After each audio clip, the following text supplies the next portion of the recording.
Call it the Miracle at 5th in Chicago. Call it Minnesota Magic. Call it the ultimate home field advantage. Call it by any name you'd like, but the fact remains that the Minnesota Twins are the world champions of baseball. With a skeptical nation looking on, the Twins won the 1987 American League Championship and the World Series. For the Minnesota Twins, 1987 was their finest season. It was a year filled with newness. There was a new look, pinstripe uniforms with a new logo, a new manager, Tom Kelly, who, back in November, took over as Major League Baseball's youngest manager.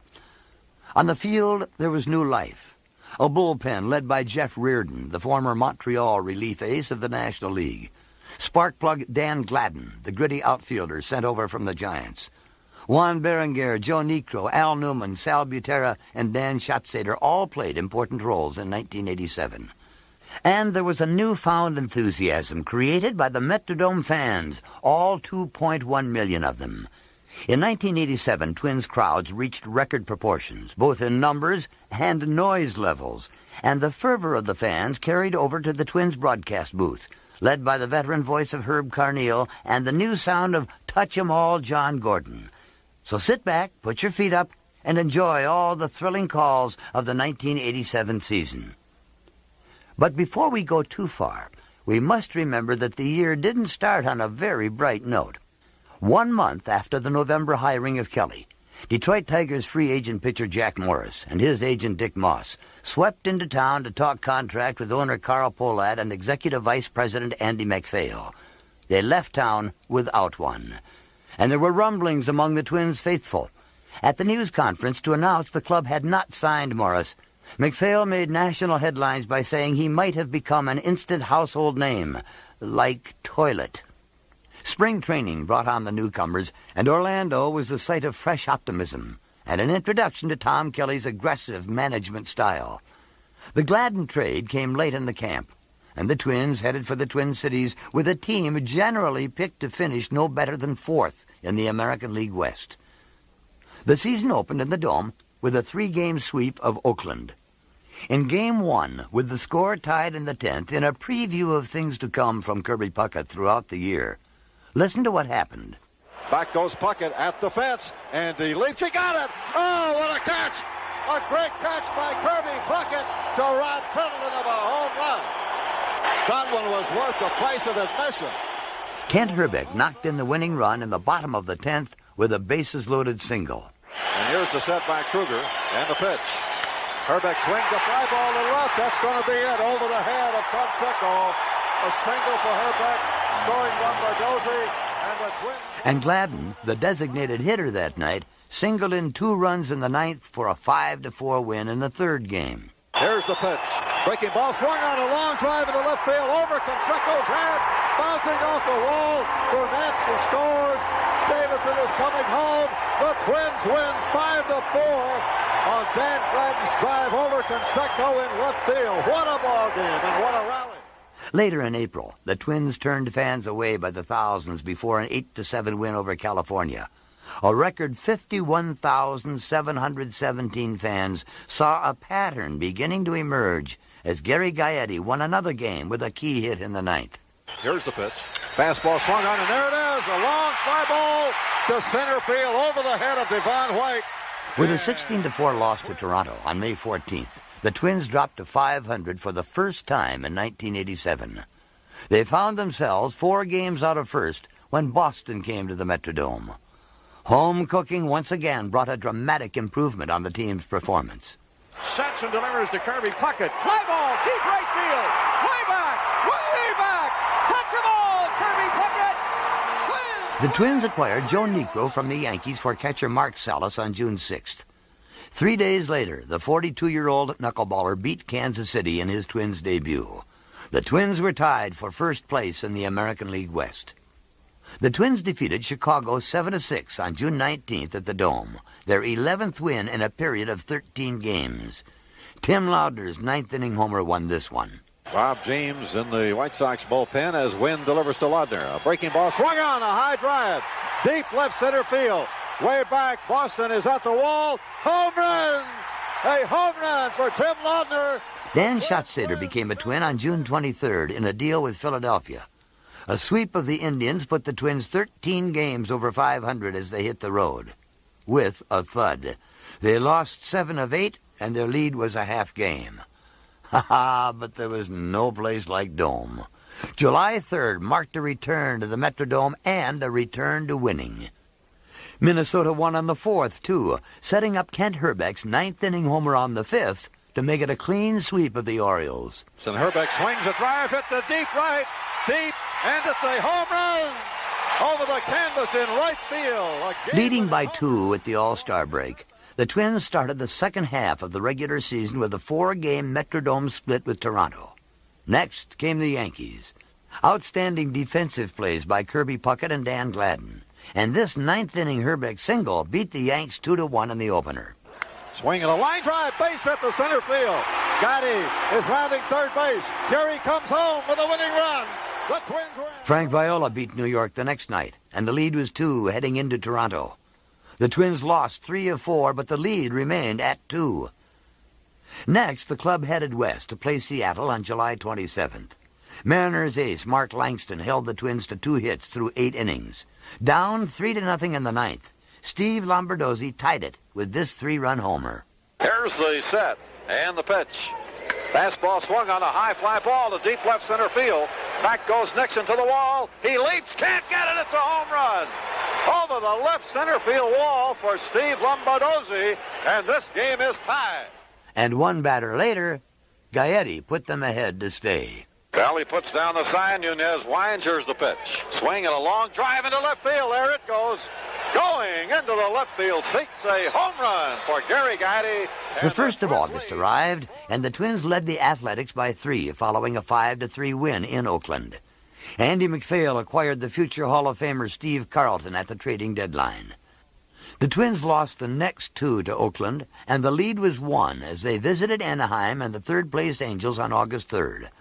On perhaps the most memorable night of the regular season, Joe Niekro was questioned by umpire Dave Phillips for a scuffed baseball. He was found to have an emery board and sandpaper in his uniform pants pocket, was kicked out of the game, and later in the week assessed with a 10-day suspension. On August 14th, Niekro appeared on Late Night with David Letterman, wearing a workman's belt that contained a power sander, nail file, and assorted scuffing devices. A Metrodome sweep of Seattle was completed with a 4-2 win August 17th. The lead was 5 as the club again went on the road. They lost 3 straight in Detroit, 3 more in Boston, limping home with a 2-game lead. August 24th, Detroit at the Metrodome. 4-4, bottom of the 9th, bases loaded, Kent Herbeck up. Let's listen in. And the pitch. Herbeck swings line drive into right field, a base hit. Lombardozzi scores a winning run. The Twins win it 5-4. Herbeck hitting the... Following a win and a loss in Milwaukee, Kirby Puckett came through with the individual offensive explosion of the season.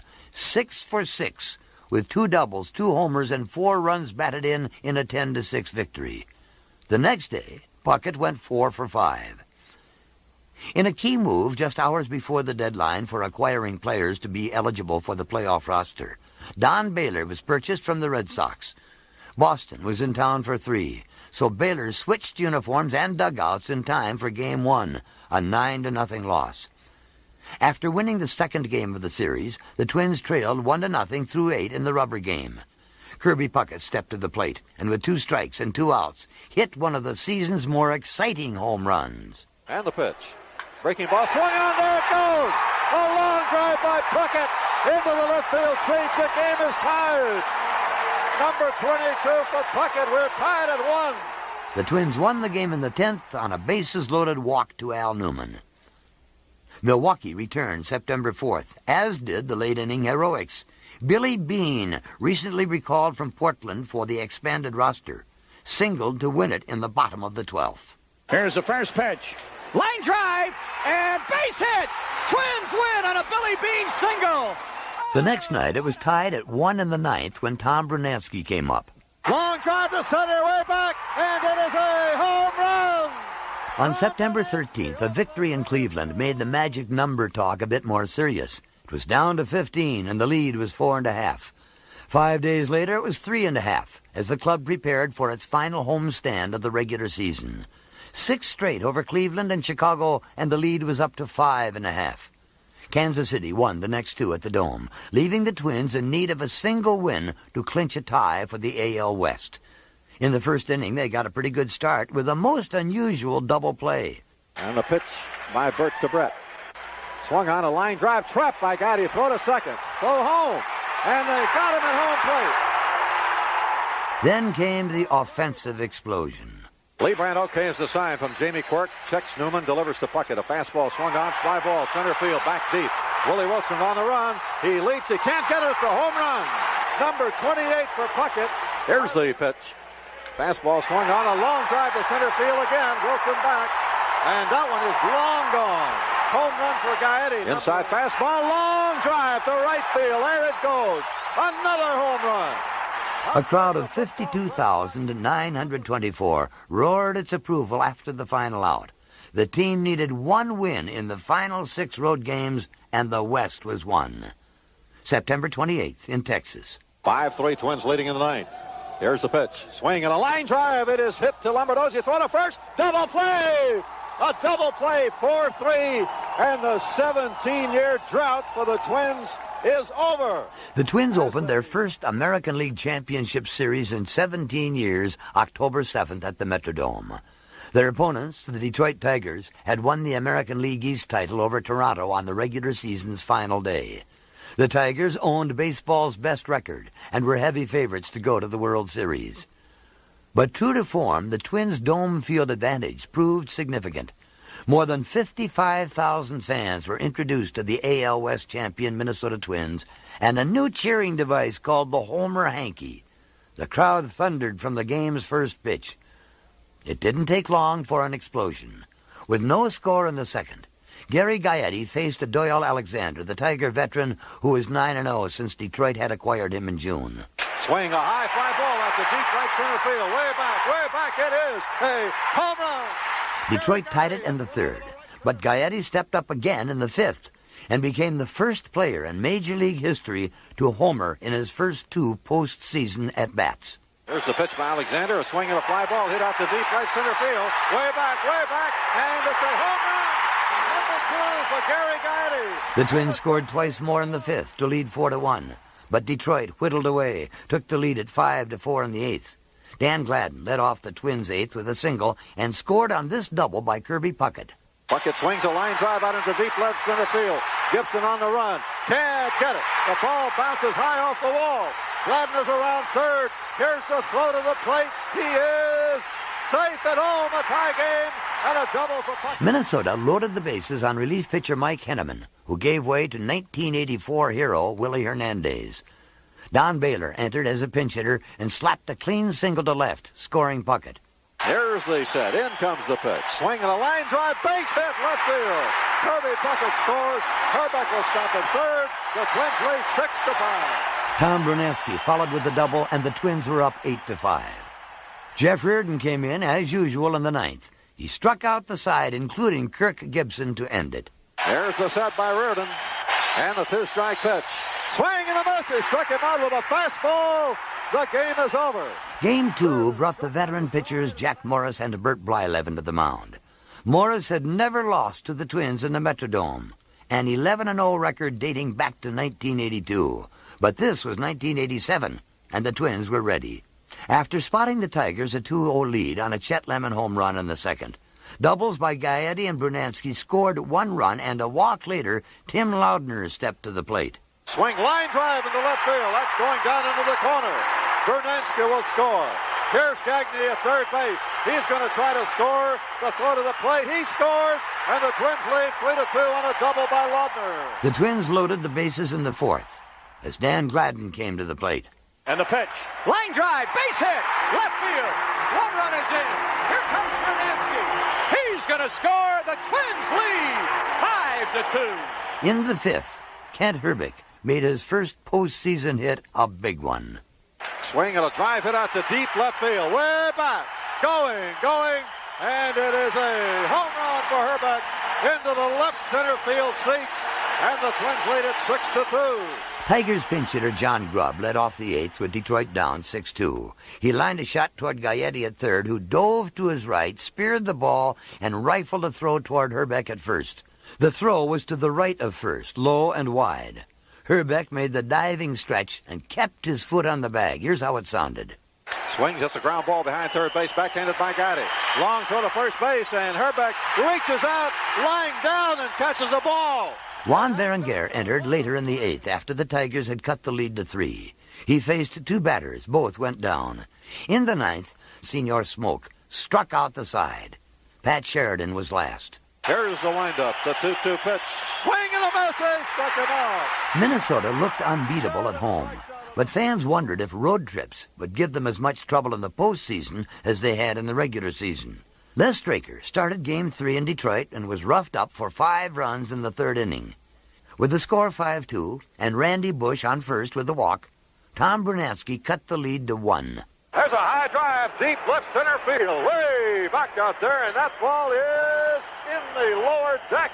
A home run for Tom Brunansky. 1 inning later, Gaetti stepped up with the bases loaded, and the Twins took the lead. And here's the pitch. Line drive, base hit right field. Gladden scores. Gagne comes in to score. Twins leading the game as Herbeck. Pat Sheridan's 2-run homer in the eighth helped the Tigers regain the lead and win Game 3 7-6. The series stood at 2-1, but the Twins' confidence in playing on the road was evident. Trailing 1-0 in Game 4, Kirby Puckett came to bat in the third. To Kirby and a long belt, deep to left, way back into the seats. Touch 'em all, Kirby Puckett. And Greg Gagne in the fourth. Here's the 1-1 delivery. It's a changeup, and it's hit high, and it's hit deep to left. It's back.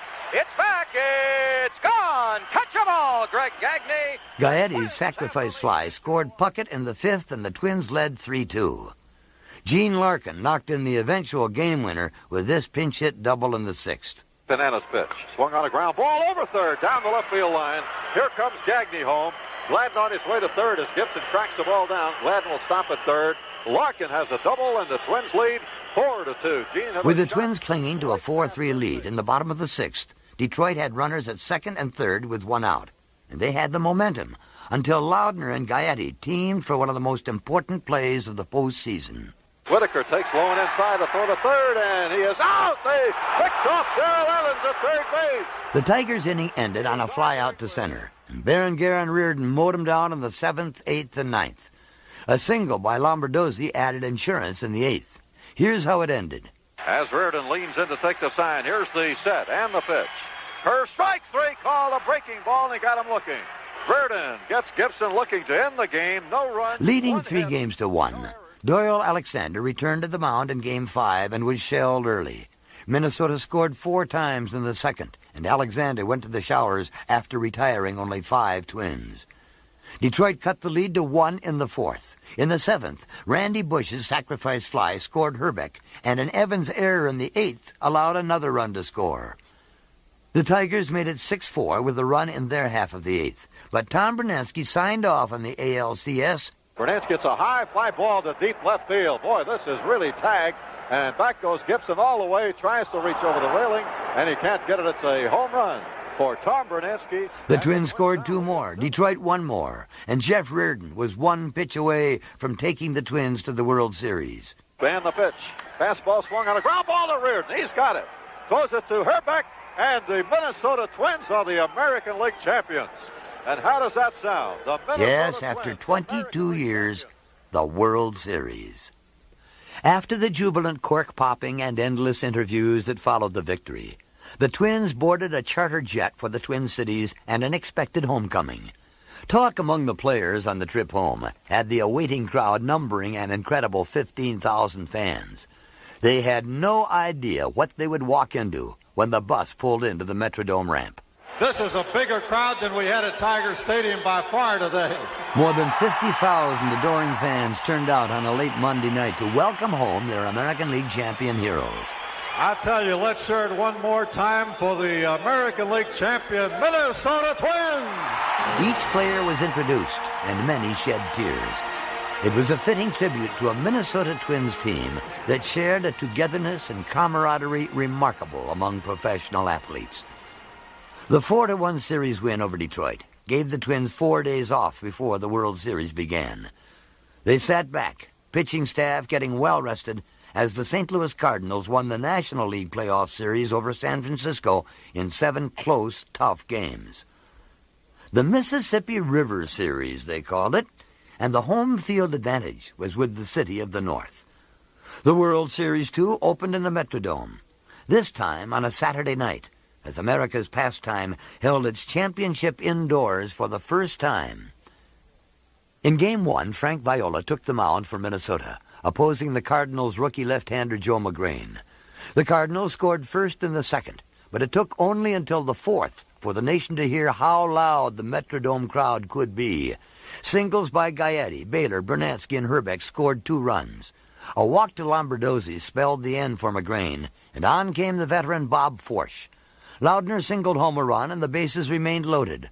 Up stepped Dan Gladden, and for the first time in 17 World Series, this is what happened. Oh, this crowd in a frenzy here. Over 55,000 standing and cheering, waving their Homer Hankies. And Dan Gladden, who had 8 regular season home runs, batting for the Twins. 2-strike delivery, fly ball, left field. It's deep, it's back, it's way back, it's gone. Touch 'em all, Dan Gladden, on a grand slam home run, and the Twins lead 7-1. 7 runs in the fourth didn't satisfy Minnesota. In the fifth, Herbeck walked, and Lombardozzi followed with a 400-foot shot to left. Here's the pitch. Swing a long fly to left. There it goes. Home run, Lombardozzi. The tension in the Metrodome faded, and the atmosphere was like a carnival. The Twins added 1 more in the 7th and called on Keith Atherton to end it in the 9th. He did. Here's the pitch. Swinging a ground ball to Gaetti. He has it. Throws it to Larkin. The game is over.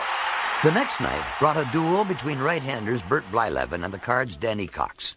In the second, Gaetti started the rally.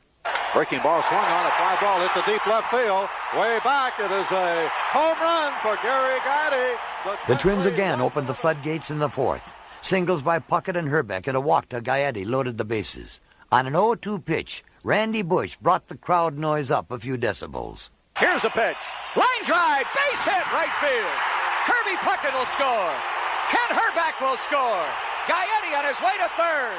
It's a double for Randy Bush. The bases were loaded again 2 batters later. This time it was Tim Loudner. Here's a ground ball, base hit, left field. 1 run scores. Here's Randy Bush trying to score. Coleman's throw to the plate. It is not in time. Dan Gladden followed.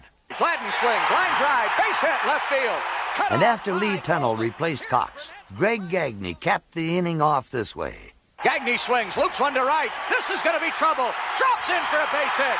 Here's Loudner to score. Gladden held up at third. Gagne with a double. 7-0 Twins lead. The Cardinals got 1 back in the 5th, but Loudner stole back the momentum with this monstrous smash in the 6th. There's a fastball, high fly ball to center field. McGee drifting back, way back on the track to the wall. Leaps up. It's a home run over the center field wall. St. Louis chipped away to make it 8-4, but Jeff Reardon slammed the door in the 9th. Reardon ready to go. Here's the set. In comes the pitch. They swing and a ground ball to first. Herbeck has it. Runs to the base. Game's over. St. Louis, the Arch cast a long, deep shadow that hung over the Twins for 3 games, and it started with Game 3.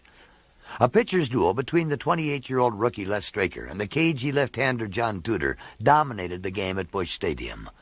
With no score in the 6th, Bernatsky knocked home Gagne for the game's first run. Swing and a drive hit out into right center field. That's going to drop in there for a base hit. Gagne scores. Puckett will go to third, and the Twins lead 1-0. Tom Kelly opted to pull Straker in the 7th for a pinch hitter, and the Cardinals bullied Juan Berenguer for 3 runs. They held on to win 3-1. In Game 4, Viola and the Twins never got out of the starting gate. The game's only Twins highlight came in the 3rd when Gagne continued his extra base hit attack with this home run to left. Here's the 2-0 delivery. High drive, deep left field, way back, touch 'em all. Greg Gagne and the Twins lead 1-0. Viola left the game in the 4th, making Tom Lawless famous for his 3-run homer, only the 2nd of his career. In their low point of the 87 postseason, the Twins lost 7-2, and the World Series was deadlocked at 2-2. Game 5 featured a rematch of Cox and Blyleven. There was no score until the 6th, when St. Louis scored 3 runs with only 1 ball leaving the infield. The Cardinals seemed destined to leave Missouri up 3-2. Gaetti cut the Cardinals' lead to 4-2, but it wasn't enough. The 4-2 loss sent the Twins home, trailing 3-2. Minnesota came home having lost 3 straight, and visions of the '65 series were rekindled. But one thing was different in this script. The Twins were coming home to the Dome, and with the Dome came the crowd, and the Homer Hankies, and the whistles, and the noise. In the first World Series day game in 3 years, the Twins again started slowly, trailing 5-2 and squandering chance after chance in the first couple innings. The Twins cut the deficit to 5-3 on a Gaetti double. Then veteran Don Baylor shook the roof with one swing of the bat. And the pitch to Baylor, swung on, high fly ball, deep left, there it goes. A home run for Don Baylor. The game is tied at 5. Bernansky singled, went to second on a grounder. Lombardozzi then drove in the eventual game winner. And the pitch. Lombardozzi swings, line drive, base hit, center field. Rounding third base is Bernansky. Here's the throw to the plate. He is safe. The Twins lead 6-5. And in the 6th, a television network's decibel meter was shattered when Minnesota's own Kent Herbeck strolled to the plate, 0 for 16 against left-handers in postseason, to face lefty Ken Daly, with the Twins clinging to a 1-run lead. Now the set, the pitch to Herbeck. Fastball swung on, long drive, center field, way back, it is a grand slam. Minnesota added another run in the 8th, and it was Jeff Reardon coming on to end it. And the pitch. Swing and a high pop foul behind the plate. Laudner throwing away the mask. May have a play. He does. He has it, and the game is over. Game 7. Once more, Viola got the call. Frankie's sweet music was working on 3 days' rest, yet he pitched fewer than 4 innings in Game 4. His opponent, Game 1 pitcher Joe McGrain. Like the day before, St. Louis drew first blood. 2 runs in the second quieted the Metrodome crowd until Steve Lombardozzi's single in the Twins' half of the second put Minnesota's first run on the board. Left-handed Joe McGrain out of the set. Here's the pitch. Swing and a ground ball up the middle, a base hit. Here is Bernansky around third base. He will score, throw back to second base. And Laudner dives back. It's now 2-1 St. Louis. Lombardozzi. In the 5th, Gagne beat out an infield single. Danny Cox came in to relieve McGrain. Puckett lined his first pitch into the gap in right center to score Gagne, and the game was tied. Here's the pitch. Swing, drive hit into right center field. That's going to be in there, and it's going to find the gap all the way to the fence.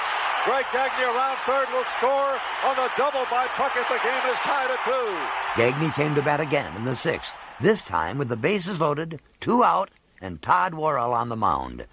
St. Louis was beaten on a hit it would have been proud of, a ball that never left the infield. And the pitch. Swing a ground ball behind third. Great stop by Lawless. The long throw to first base is not in time.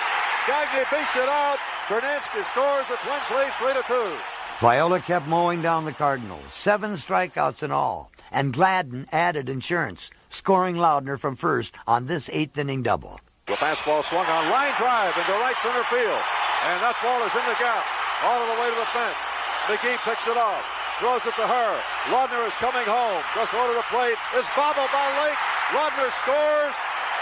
Gladden ends up on third. The Twins lead 4-2. The crowd began counting down the outs in the 9th.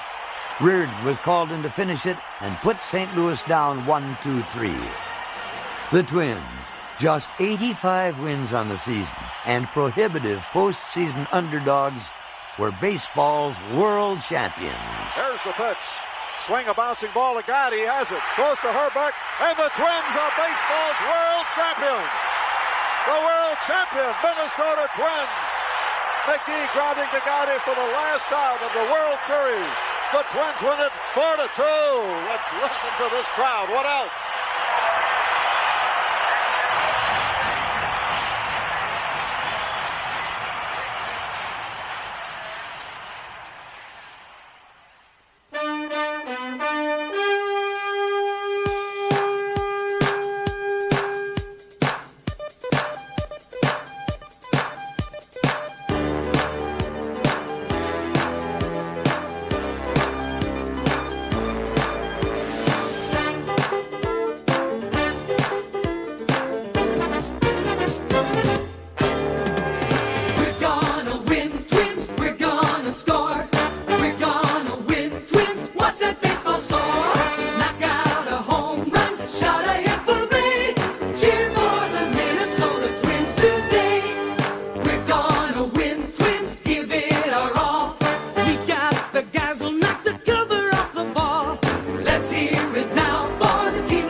all familiar with that popular song, played thousands of times over the years by the Twins' flagship station, WCCO Radio. Many baseball fans in the Twin Cities caught the fever of the Twins' 87 pennant drive through music played on Twin Cities area radio stations. There was music for all fans, rock, blues, even a polka. It all began way back on April 8th when KQRS-FM combed record libraries to come up with the light, happy music to celebrate the Twins' first-place perch atop the American League West. The song debuted after the Twins' opening game win over Oakland and continued on through the season, the playoffs, and the World Series. It was even played at the Metrodome before and after key games.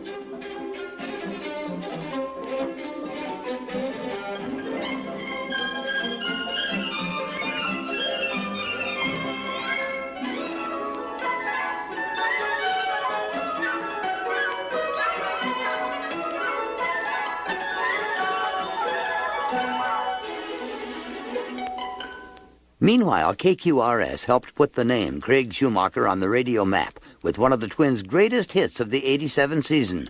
Polka for the Pennant received a daily spin beginning in mid-August. Ah, look at the home. Lots of home runs all in a row. Ah, look at the clapping. It was a nice time in Minnesota in the year 1987. It was a time when they was going off to race into the Pennant.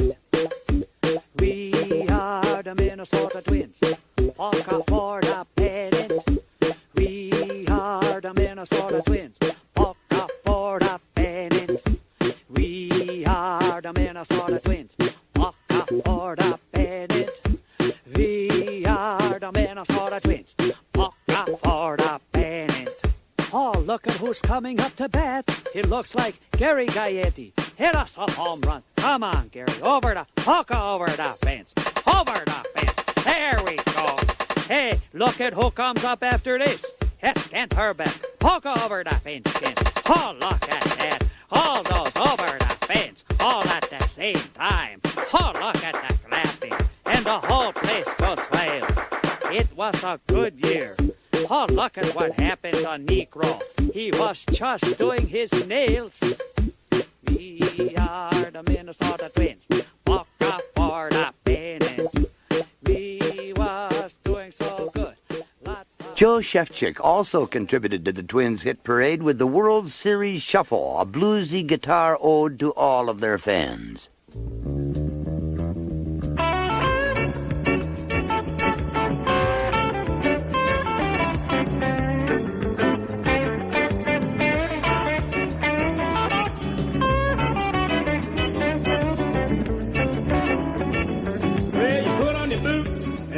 Home, walking on down to the Metrodome. Man, them Twins really know how to play. I know they're gonna win again today. I got this feeling, you gotta believe it. The Twins are gonna go all the way. We got Gagley, Lavo, Gladden, and Kirby. Don't forget the Blues Brothers, Bruno and Herbie. Gonna have a party, gonna jump and shout. And every G-man will pull the one out. Everybody got a big grin on their face. Our Minnesota Twins are digging first place. Kirby Puckett! Way back! Whoa! Touch them all, Kirby!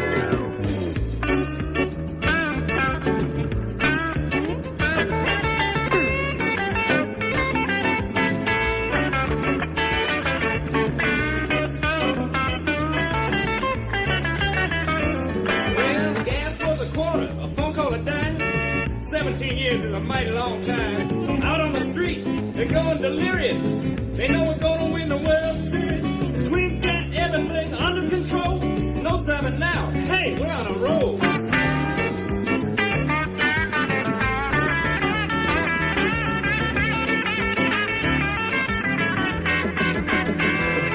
So you pack up the kids and the wife, of course.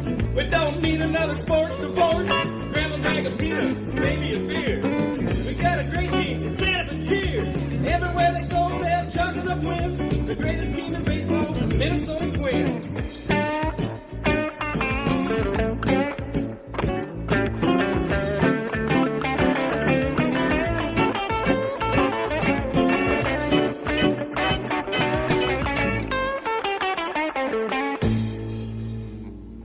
Twins fans Jerry Schmidt and Paul Summers hit the WCCO radio airwaves later in July with Pennant Fever 87, a crystal ballish look at what was to come. These long-time Twins fanatics were the first to capture the fever.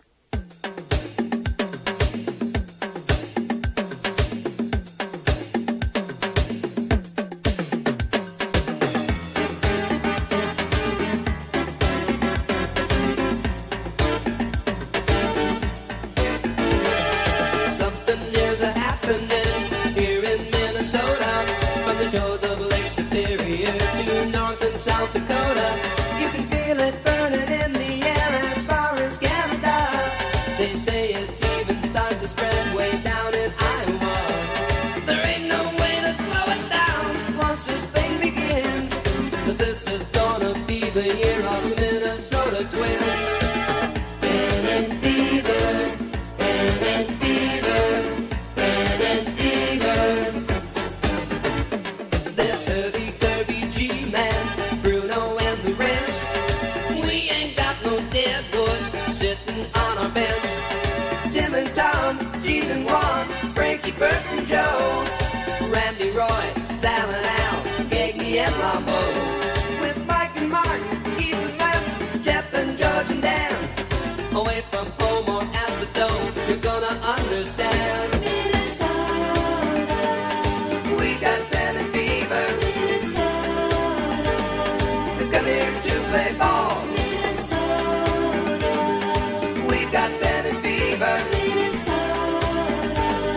We might just win it all.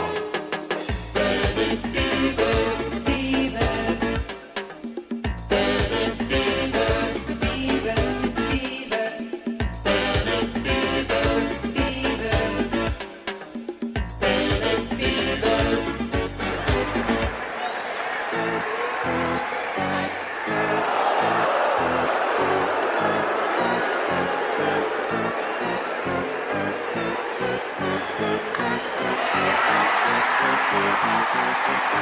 They call us rowdy animals 'cause we're Minnesota fans.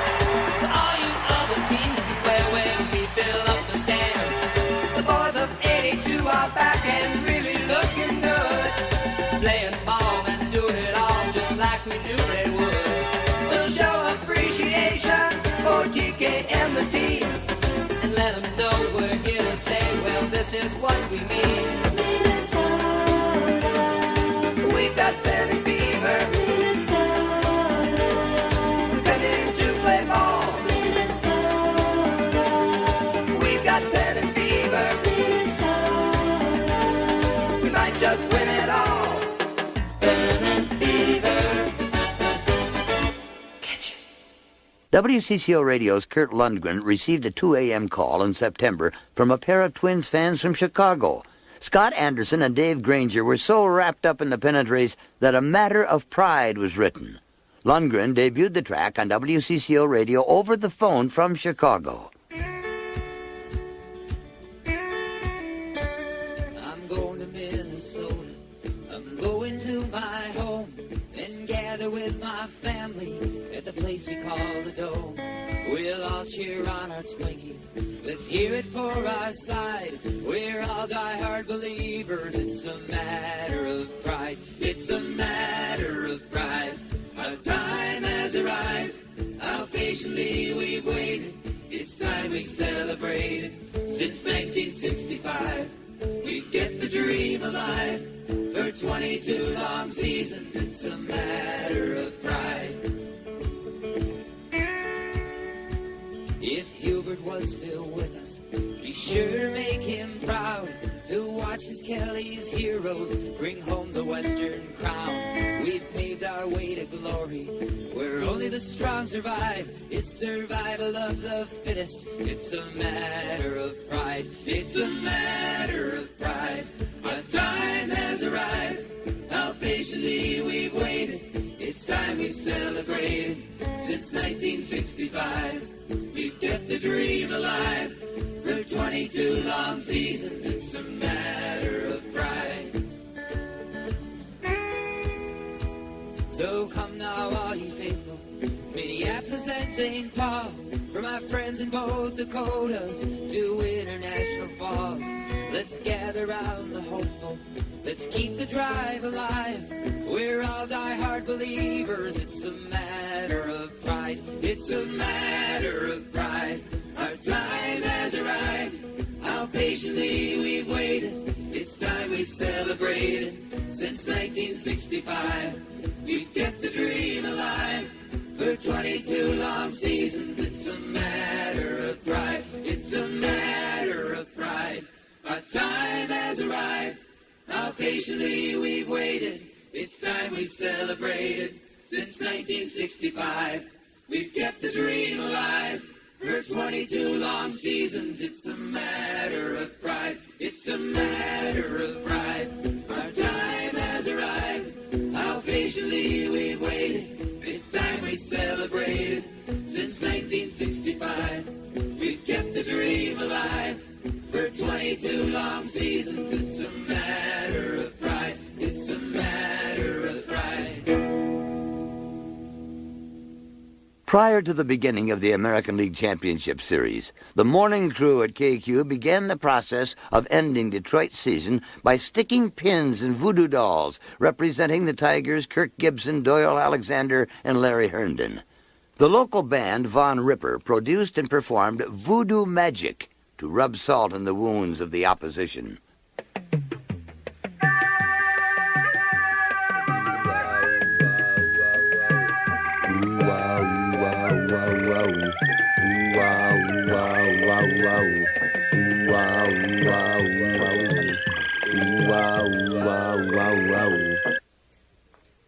The Minnesota Twins win the pennant race. 17 years of waiting. They're in the rightful place. All the fans in the dome with their screams and shouts. That's how they go. A Voodoo the Elegy Band with the Minnesota Voodoo Band.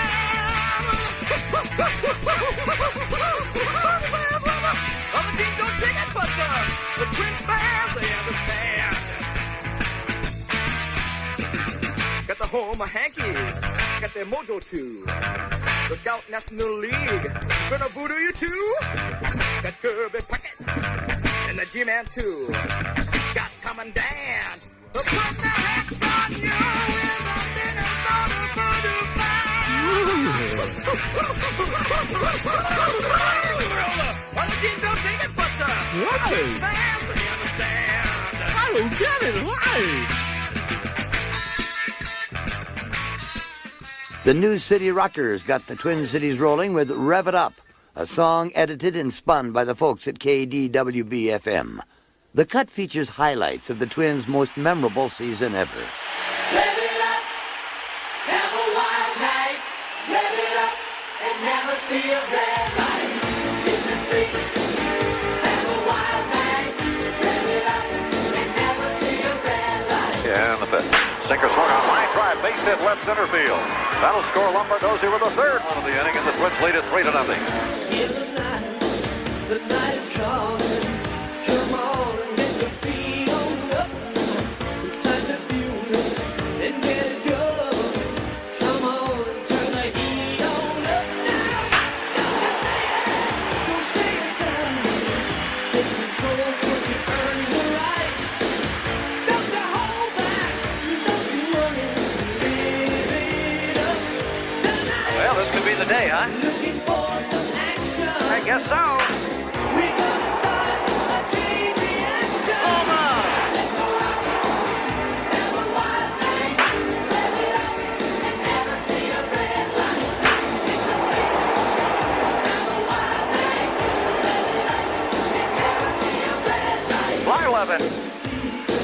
A deep desire. And the pitch. Hear your heart beat the flame. Swing! And a pitch, strike three. Tonight, the night on fire. Here's Kirby Puckett. It is a home run. Home run.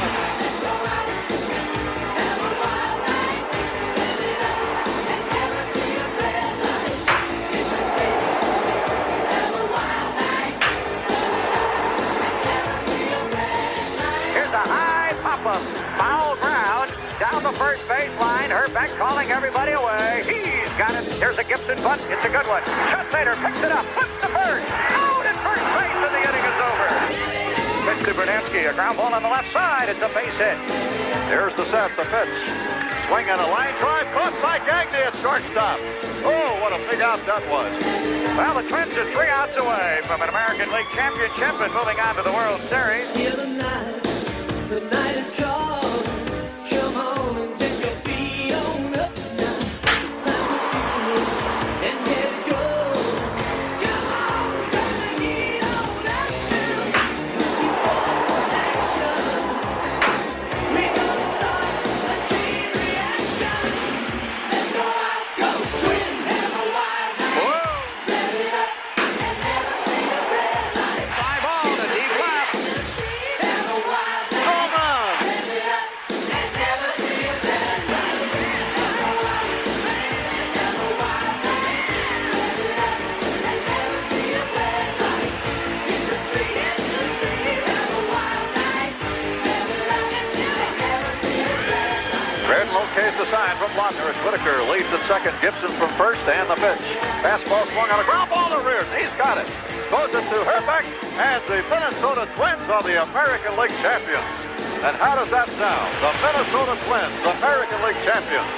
For the first time since 1965, the American League pennant belongs to the Minnesota Twins. And who will ever forget the Star Tribune's Homer Hanky? It took off like a Gary Gaetti shot to left. In all, more than 1 million Homer Hankies were sold to the fans who waited in line for more than 4 hours. Local favorites, the J.D. Steele Singers, recorded Homer Hanky, a reworking of the classic Tommy James and the Shondells' Hanky Panky.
And maybe Phil Bolster said it best, or at least said it all, with The Miracle Twins, a poem that doesn't miss a beat of the Twins' World Championship season of 1987.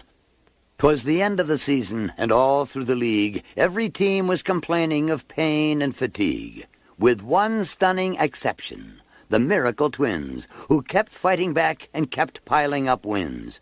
Yes, this is a tale of guts, pride, and glory. But I'm ahead of myself. Let's get on with the story.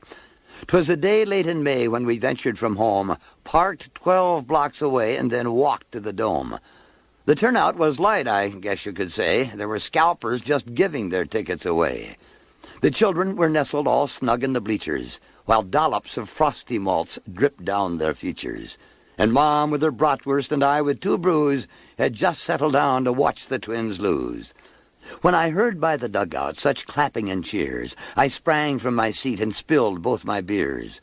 I raced down the aisle, half out of my mind, crashed into a vendor, and hot dogs went flying. When what to my wondering eyes was revealed, but a major league team had just taken the field. With a poker-faced leader whose hair had turned gray, I knew in a moment it must be TK. Up through the dugout his players they came, and he whistled and spat, and he called them by name. Now G-Men, now Gladden, now Newman and Kirby, on Loudner, on Gagne, on Lombo and Herbie, on Frankie and Bert. Now don't pitch too fancy. On Larkin, on Smalley, on Bush and Brunansky. To the top of the pack, to the top of the West. Now swing away every day, play at your best. He returned to the dugout and fought back some tears, and his thoughts drifted back just a couple of years, when the Twins were so young and the Twins were so bad, before Puckett arrived and the man called Polad. But now they had changed. He had watched them mature. Were they ready to win it? He wasn't quite sure. They played well as a team and had great rapport, but they choked when they faced this much pressure before. That was 3 years ago, and questions remained. Could they win it? Was losing too deeply ingrained? Was Puckett a hero, or would he be a goat? Could G-Man play third with his hands round his throat? They needed some guidance. Along came TK.